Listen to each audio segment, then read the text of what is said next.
Dear students of 11th Accountancy, today we are in the class discussing depreciation.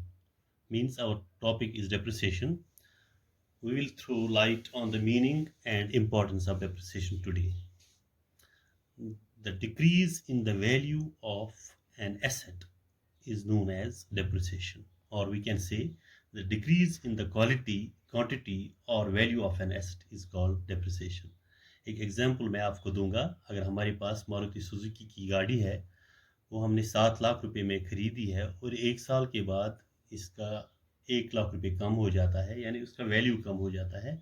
That means the decrease in the value of the car amounting rupees 1 lakh is depreciation.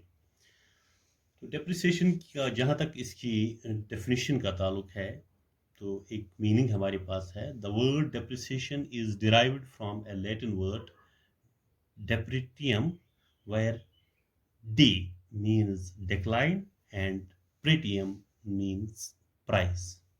DE means decline and pretium means price. Decline in price. In short, we can say decline in price. जो ये word है डेप्रीटियम, तो इसका मतलब है decline in price, यानी कीमत में कमी हो जाती है, वैल्यू में कमी हो जाती है। Thus the word depreciation or depreciation means decline in the value of assets. अब आप depreciation कहिए या depreciation कहिए, तो इन दोनों का मतलब है वैल्यू ऑफ एसेट्स में कमी हो जाती है, decline in the value of assets. एक और एग्जांपल मैं आपको दूंगा। अगर एक कंपनी के पास कंप्यूटर्स हैं, 10 कंप्यूटर्स हैं, 50-50 हज़ार में लाए हैं, तो 3-4 साल के बाद इन कंप्यूटर्स की सेल होती है 50% डिस्काउंट पर। जो 50% डिस्काउंट है इनका, ये भी डेप्रिसिएशन है। आगे हमें पता चलेगा अच्छी तरह से what is depreciation. Depreciation is the permanent decrease in the value of an asset due to use or lapse of the time. जब हम एक एसेट को एक मुद्दत के लिए, काफ़ी ज़्यादा मुद्दत के लिए यूज़ करते हैं, जो यूज़ किया जाता है, जो इस्तेमाल में लाया जाता है, किसी मशीन हो, व्हीकल हो, कंप्यूटर हो, कोई भी एसेट हो, तो जो टाइम ड्यूरेशन इसमें होती है और यूज़ जो हम करते हैं, इस्तेमाल में लाते हैं इसको, तो इस दौरान इसके वैल्यू में कमी हो जाती है, उसको भी डेप्रिसिएशन कहते हैं। In short, we can say depreciation is a gradual decrease or a slow decrease in the value due to use.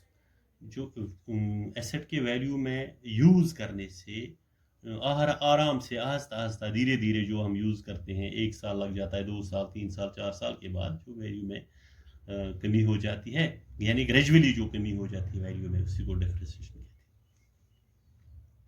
अब हम इसकी इम्पोर्टेंस पर नज़र डालते हैं।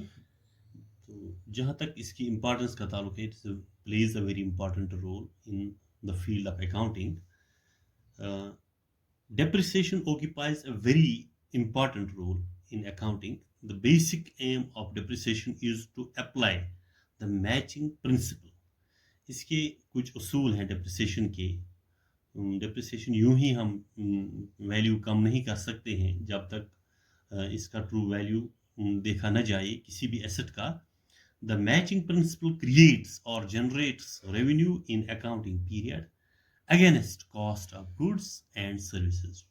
जो प्रोडक्ट्स हैं, जो उनका कॉस्ट प्राइस है, जो इनका एक्चुअल प्राइस है, तो उसमें जो इस प्रिंसिपल की, जो मैचिंग प्रिंसिपल की वजह से जो उनके रेवेन्यू जब जनरेट हो जाते हैं, अकाउंटिंग पीरियड जो इनका देखा जाता है कि इस दौरान इसमें जो कमी हो जाती है वैल्यू में, फॉर एग्जांपल इसकी क्वालिटी में, इसकी क्वांटिटी में कमी हो जाती है। अगर एक कंप्यूटर को हम यूज़ में रखते हैं, या एक गाड़ी को यूज़ में रखते हैं, या किसी और एसेट को, किसी और मशीनरी को, अगर जो ये काम पहले साल में करते, 5 साल के बाद ऐसे यूज़ में नहीं ला सकते हैं, ऐसा काम नहीं कर सकते हैं, इतनी परफॉर्मेंस नहीं होती है उस मशीन की, तो उसको देखकर भी वैल्यू कम हो जाती है, उसको देखकर भी हम डेप्रिसिएशन चार्ज कर सकते हैं। When depreciation is debited to profit and loss account, the profits are reduced. Consequently, the tax liability on the profit is also reduced. जब हम ये डेबिट अकाउंट में डालते हैं डेप्रिसिएशन, जब प्रॉफिट एंड लॉस अकाउंट के हवाले से देखते हैं हम, तो वहाँ पर हम देखते हैं कि ये जो इसके वैल्यू में जब कमी होती है, प्रॉफिट जब रिड्यूस होता है, इट मीन्स कि जब प्रॉफिट ही रिड्यूस हुआ और जब हम ये चार्ज करते हैं फिर लाइबिलिटी, तो टैक्स लाइबिलिटी कम हो जाती है, वो भी रिड्यूस हो जाती है। प्रोडक्ट के वैल्यू के साथ साथ प्रॉफिट के रिडक्शन के साथ साथ टैक्स में भी रिडक्शन हो जाती है। बहरहाल ये सेकेंडरी क्वेश्चन है, तो फिलहाल हम देखेंगे इसकी इंपॉर्टेंस क्या है। Assets used in the business need replacement. हाँ, हाउ रिप्लेसमेंट, वाई रिप्लेसमेंट, ये देखना है हमें कि जो एसेट्स हैं कंपनी में, जो बिजनेस में, एंटरप्राइज में हम यूज करते हैं एसेट्स, उनको रिप्लेस कैसे किया जाए। उसके लिए हमें फ्रेश फंड्स चाहिए। Fresh funds are required to replace old assets. जब हम ओल्ड एसेट्स को रिप्लेस करेंगे, उनकी जगह नए एसेट्स लाएंगे, तो उस वक्त ये रिप्लेस फजूल में नहीं हो सकते हैं, एकदम ये रिप्लेस नहीं हो सकते हैं, यानी उनको हमें सेल करना है। जैसे कि मैंने अभी बताया कि अगर हमारे पास कुछ एसेट्स हैं, कंप्यूटर्स हैं, व्हीकल्स हैं या कुछ हैं, तो उनको जब हम सेल उनकी करते हैं, उसमें हम अगर 50% डेप्रिसिएशन देते हैं, 1 लाख की जगह 50,000 ही लेते हैं, इट मीन्स कि हमने डेप्रिसिएशन चार्ज की, तो उसकी वजह से जो फ्रेश फंड्स हमें चाहिए, जो हम नए नए एसेट्स ला सकते हैं। Depreciation will make it convenient. हाँ, ये सिर्फ एक ही चीज़ की वजह से हो सकते हैं, अगर हमारे पास हम डेप्रिसिएशन अप्लाई करते हैं, तो तभी हमें ये सेल हो सकते हैं इन प्रोडक्ट्स को, और नए फंड्स इसमें हम जो लगाते हैं, तो ऐड करते हैं, इंट्रोड्यूस करते हैं एडिशनल कैपिटल, तो फिर हम ला सकते हैं नए एसेट्स, ओल्ड को रिप्लेस कर सकते हैं। देयर इज फॉल और decrease in assets like machinery.